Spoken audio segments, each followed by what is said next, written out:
स्वतंत्रता दिवस की अनंत शुभकामनाएं। मैं सिया राम मिश्र, आप देख रहे हैं आईना न्यूज यूपी की नई प्रस्तुति नया सवेरा। तिरंगा लहर लहर लहराए, उमड़ा राष्ट्रभक्ति का भाव। स्वतंत्रता दिवस न केवल झंडा फहराने का आयोजन है, बल्कि जन जन में राष्ट्रभक्ति की भावना जागृत करने का आंदोलन भी है। राज इंग्लिश स्कूल पहाड़िया वाराणसी में 79वां स्वतंत्रता दिवस बड़ी धूमधाम से मनाया गया। स्वतंत्रता दिवस के शुभ अवसर पर विद्यालय के अध्यक्ष डॉक्टर हरिओम सिंह जी ने राष्ट्रीय ध्वज को फहराया तथा स्कूल के छात्र छात्राओं स्काउट गाइड ने राष्ट्रीय ध्वज को सलामी दी।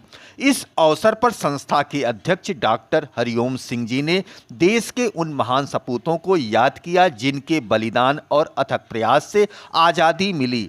इस स्वतंत्र भारत में बच्चों को उनकी वीर गाथाओं को, उनकी एकजुटता को, उनके साहस और बलिदान और देश प्रेम की याद दिलाते हुए उनके पद पर चलने का आह्वान किया और देश के विकास में सभी वर्गों की सहभागिता पर प्रकाश डालते हुए उन्होंने इस अवसर पर बताया कि अगर हम सभी भेदभाव को भुला दें तभी एक सशक्त भारत का निर्माण कर सकते हैं और भारत विश्व में अपना एक सर्वोच्च स्थान पर पहुंच सकता है। आज भारत को इस एकता की आवश्यकता है। जिस प्रकार सभी वर्गों को मिलाकर देश की आज़ादी दिलाई थी, आज के परिवेश में देश को आगे ले जाने में हम सबको मिलजुल कर योगदान देना पड़ेगा तथा साथ ही साथ स्वतंत्रता दिवस की अवसर पर उन्होंने विद्यालय के समस्त छात्राओं, अध्यापक, छात्रों, बच्चों एवं कर्मचारियों को 79वां स्वतंत्रता दिवस की बहुत बहुत बधाई दी।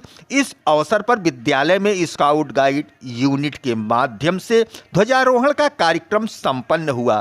स्वतंत्रता दिवस के अवसर पर विद्यालय के विभिन्न बच्चों के द्वारा देशभक्ति के गीतों, नृत्य आदि कार्यक्रम हुए, जिसमें छात्र छात्राओं ने देश के प्रति त्याग और बलिदान और प्रगति की भावना जागृत हुई। इस अवसर पर विद्यालय के प्रधानाचार्य विनीत कुमार मिश्रा ने भी विद्यालय परिवार के सभी लोगों का स्वतंत्रता दिवस के शुभ अवसर पर बधाई दी।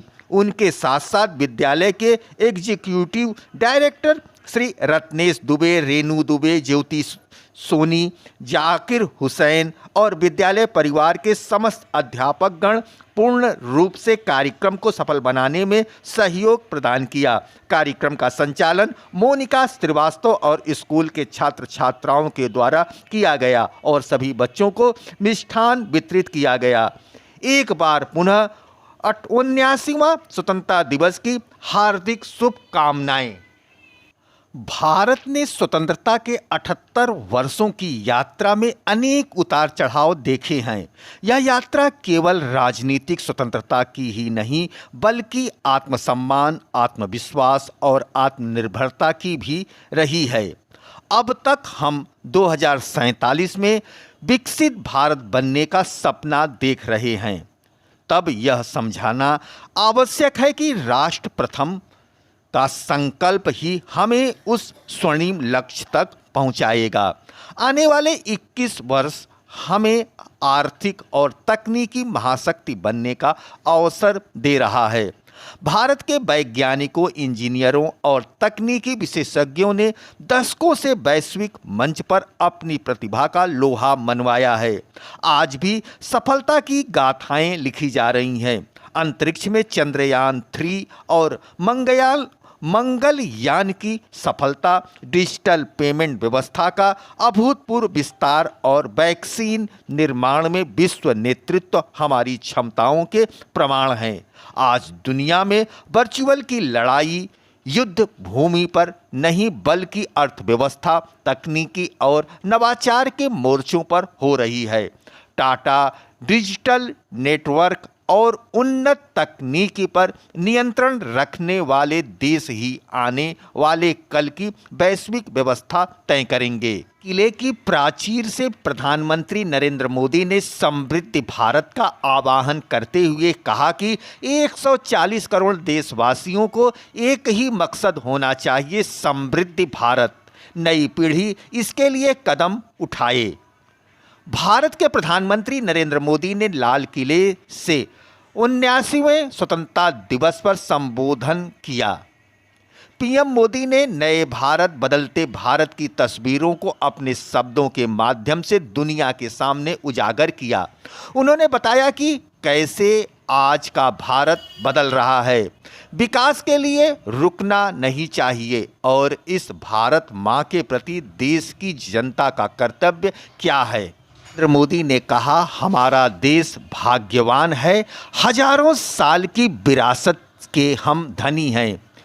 उससे हमें निरंतर ऊर्जा मिलती है, प्रेरणा मिलती है, त्याग और तपस्या की राह मिलती है। ये वर्ष गुरु तेग बहादुर जी का 350वां शहीद वर्ष है।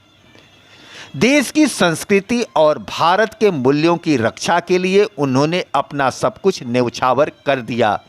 उन्होंने कहा कि विकास के लिए खेल का ही महत्व होता है और मुझे खुशी है कि आज अगर बच्चे खेल कूद में रुचि लेते हैं तो माँ बाप गर्व से भर जाते हैं। मैं इसे देश के भविष्य के लिए बहुत शुभ संकेत मानता हूँ। खेल को बढ़ावा देने के लिए हम कई दशकों के बाद देश में खेलो भारत नीति को लेकर आए हैं ताकि खेल जगत का सर्वाधिक विकास का प्रयास हो। स्कूल से लेकर ओलंपिक तक हम एक पूरा इकोसिस्टम करना चाहते हैं। भारत के प्रधानमंत्री ने स्वतंत्रता दिवस के अवसर पर लाल किले से समृद्ध भारत की मांग का आह्वान करते हुए कहा कि आज़ादी के लिए अनगिनत लोगों ने बलिदान दिया है। स्वतंत्र भारत के लिए उन्होंने अपनी जवानी खपा दी है, फांसी पर लटक गए हैं। 75 से 100 साल पहले का वह कालखंड याद करिए। पूरा देश स्वतंत्र भारत के मंत्र को लेकर जीता था। आज समय की मांग है कि 140 करोड़ देशवासियों को एक ही मंत्र होना चाहिए, समृद्ध भारत। किसानों की साहस करते हुए पीएम मोदी ने कहा कि आज भारत गेहूं, चावल, फल और सब्जी के उत्पादन के मामले में भी दुनिया में सबसे दूसरे नंबर पर पहुंच चुका है। मेरे देश के किसान जो पैदावार करते हैं, आज वह उत्पादन दुनिया के बाजारों में पहुंच रहा है। पुलिस के 96 जवानों का गार्ड ऑफ ऑनर दिया जाएगा। इस वर्ष सलामी गारद का संचालन भारतीय वायुसेना के विंग कमांडर एएस सेखो कर रहे हैं।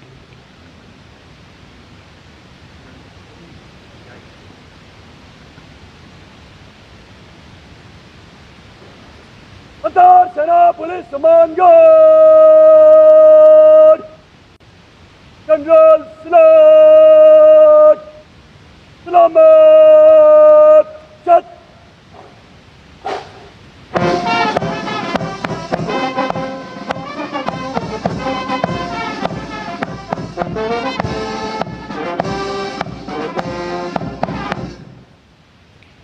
सेना पुलिस कमान गार्ड अजब चत।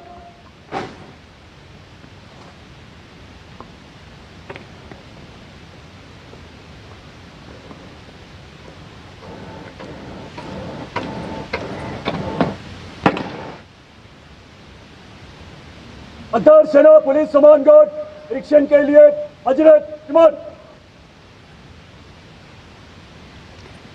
The overall commander of the Prime Minister's Guard of Honor informing the Prime Minister that the guard is ready and requesting him to inspect the Guard of Honor. The band position there will strike up a slow march during the inspection.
The inspection of the Guard of Honor complete, the Prime Minister will now move towards the ramparts of the Red Fort, passing through the Lahori Gate. The flag hoisting ceremony at the ramparts, followed by the Prime Minister's address to the nation, are the high point of today's celebrations here. Nation building is a complex, collaborative and cumulative task. It happens over a period of time marked by intense and steadfast commitment. Today, Prime Minister Narendra Modi will share with the nation some victories, some challenges and some changes on his government's journey towards nation building. सम्मान गारद का निरीक्षण करने के बाद प्रधानमंत्री अब लाल किले की प्राचीर की ओर अग्रसर, उनके साथ दिल्ली एरिया के GOC lieutenant general Bhavnish Kumar, विशाल और भव्य लाहौरी गेट, जहां प्रवेश के लिए काठ का पुल, 41 फीट ऊंचा और 24 फीट चौड़ा लाहौरी गेट, ऊंचा मेहराबदार दरवाज़ा, दरवाजे की 3 मंजिलें, यहां से प्रवेश करने के बाद प्राचीर पर पहुंचने के लिए सीढ़ियां हैं और अब तो यहां विशिष्ट व्यक्तियों के लिए लिफ्ट भी है। प्रधानमंत्री प्राचीर की ओर अग्रसर। जब ये लाल किला बना था तब ये प्राचीर नहीं थी, इसे बाद में बनवाया गया और सन 1947 में पहली बार हमारा प्यारा तिरंगा राष्ट्रीय ध्वज यहीं इसी प्राचीर पर फहराया गया था। So the raincoats are out, a slight drizzle seems to be blessing the venue. Opportune moment in time. The heavens have held steady so far. The Prime Minister arriving at the first level of the ramparts, Raksha Mantri Shri Rajnath Singh, Raksha Rajya Mantri Shri Sanjay Seth, Chief of Defence Staff General Anil Chauhan, Chief of the Army General Upendra Dwivedi, the Navy Chief Admiral Dinesh K. Tripathi and the Chief of Air Staff Air Chief Marshal A.B. Singh greet him. Once the Prime Minister is ready to ascend the final level, the GOC Delhi area will conduct him to the dais to hoist the national flag, which will be followed by his address. In fact, when the flag hoisting is done, it will be synchronized with the 21-gun salute by the valiant gunners of the 1721 Field Battery Ceremonial. The ceremonial battery, utilizing the indigenous 105mm light field guns, will be commanded by Major Pavan Singh Shekhawat, and the gun position officer will be Naib Subedar Ashutosh Sarkar. As soon as the national flag is hoisted by the Prime Minister, flower petals will be showered at the venue by 2 Mi-17 helicopters of the Indian Air Force, one trooping the national flag and the other trooping a flag depicting Operation Sindoor. लाल किले के सामने का पूरा इलाका सर्वधर्म संभाव की अनूठी तस्वीर पेश करता है।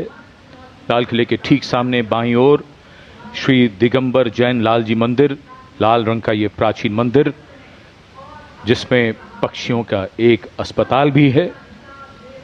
इसी जैन मंदिर के साथ जरा सा आगे बढ़ने पर प्राचीन गौरी शंकर मंदिर है। गौरी शंकर मंदिर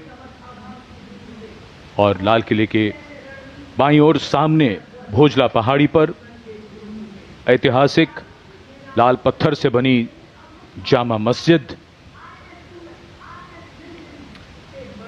त्याग, बलिदान और श्रद्धा का प्रतीक गुरुद्वारा सीसगंज, जिसके सुनहरे गुंबद दूर से ही चमकते हैं।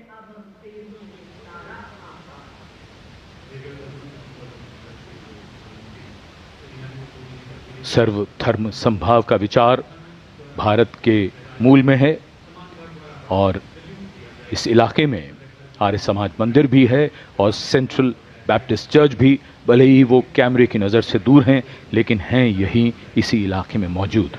और ये विशिष्ट दीर्घा जहां तिरंगा यात्रा 15 अगस्त चालू हुई, लोग काफ़ी अवेयरनेस हो गए, काफ़ी लोगों को देश के प्रति काफ़ी भावना अच्छी बोल रही है। तो हमारा भी उम्मीद है कि मतलब स्वतंत्रता दिवस के दिन कम से कम अपने घर में झंडा लगाएं, खुशी मिलाएं, मिठाई खाएं और एक दूसरे से मिलें और अपने देश के बारे में बताएं कि मतलब हमारा देश का कितना बढ़ रहा है ये। सर, कुछ अनुभव अपना शेयर करें हमारे दर्शकों से। कभी आपने जब युवा रहे तो राष्ट्र को लेकर के 15 अगस्त 26 जनवरी को आपके मन मस्तिष्क में किस तरह की जिज्ञासा उल्लास हुआ करते थे? अच्छी जिज्ञासा होती थी। कभी गणतंत्र देश हमारा आज़ाद हुआ, 26 जनवरी हुआ, ये बहुत बड़ी बात है कि मतलब हमारा देश तो है। अच्छा सर, जब से प्रधानमंत्री नरेंद्र मोदी जी देश की बागडोर संभाले हुए हैं, पहले हर जगह हर घर पे तिरंगा नहीं फहराया जाता था। अगर कोई फहराता था तो उसके खिलाफ कानूनी कार्रवाई होती थी, लेकिन अब हर घर में आप कहीं भी ध्वजारोहण कर सकते हैं। इसको लेकर क्या? अच्छा, बहुत अच्छी बात है। मतलब लोगों को अच्छी भावना होती है, लोग जानते हैं हाँ भाई हमारा देश आज़ाद हुआ, हमारा ये झंडा। मोदी जी बहुत बड़ा अच्छा काम किया, काफ़ी विकास काम किया, एक देश पर उद्गार किया।